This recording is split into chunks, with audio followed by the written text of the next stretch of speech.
Ravelry is not your thing. If you go to the Ravelry website and it starts flashing and you get headaches from using it, there's other places to get patterns.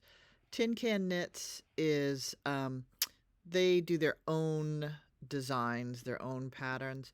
Um, so it's not like you get, you know, a bunch of different people. It's just their own stuff. It's their own brand, but they're a really good brand. They have really good patterns that explain things pretty well.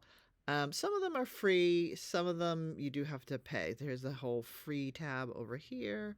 So there's socks and hats, and a lot of it is very simple, basic stuff, but they have a very good reputation. They're pretty good.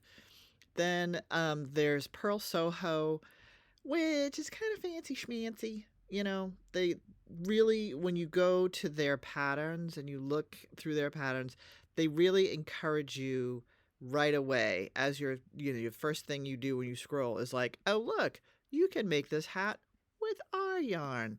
And our yarn is really expensive. And then like see how far down the page I am before you actually get to the pattern. It's because they want to sell you some stuff. So just skip all that and get to the pattern. And there's plenty of free stuff on the Pearl Soho website. That's not too bad, you know. Ooh, look at that.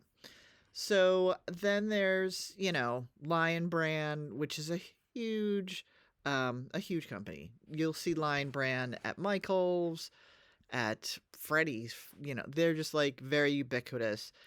And they, again, it's their own line of, geez Louise, it's their own line of stuff, but they have, plenty of variety of things. Yarn inspirations. I don't know. I don't really go here. Which is a lot of, holy cow. Can we stop with the thing? So there's lots of free patterns, and they're made by lots of different people, and they're sponsored by like Karen, Pattons, different brands, Red Heart. So it's a lot of stuff that goes with a particular brand of yarn, kind of a thing. It's all right. It's a little cheesy, but it's fine.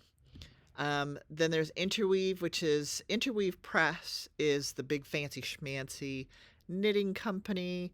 They do knitting magazines, spinning magazines, piecework, just a ton of different magazines. Oh, here we go. Jewelry, beading, crochet, everything.